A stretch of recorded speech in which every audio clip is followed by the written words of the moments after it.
Како треба да размислуваме за себе си? Не смееме премногу да си веруваме сами на себе, зашто често ни недостигаат милост и разум.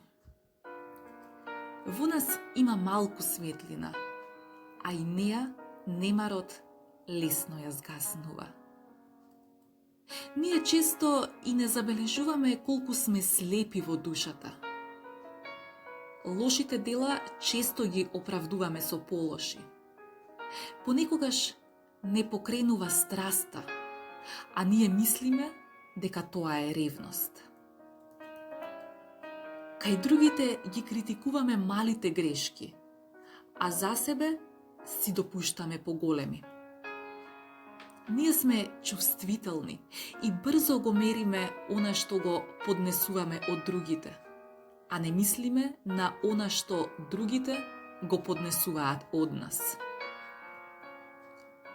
Оне што за себе праведно би судел, би почувствувал дека нема право да суди строго за никого. Духовниот човек повеќе од се грижи за себе, а оној што внимава на себе, лесно молчи за другите. Никогаш не ќе бидеш духовен ни побожен ако не молчиш за она што не се однесува на тебе и ако главно не се занимаваш со себе. Ако се предадеш само на себе и на Бога, надворешните работи малку ќе те трогнуваат. Со што се занимаваш кога не мислиш на себе си? И што ти користеше тоа што се си прегледал, а себе си се заборавил? Ако сакаш да имаш мир и навистина да се соединиш со Бога, напушти се друго и мисли само на себе.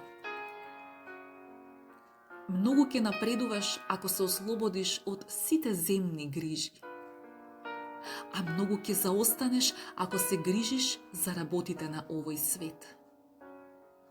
Во твоите очи ништо нека не биде велико, возвишено, мило и сакано, освен единствениот Бог и тоа што од Бога доаѓа.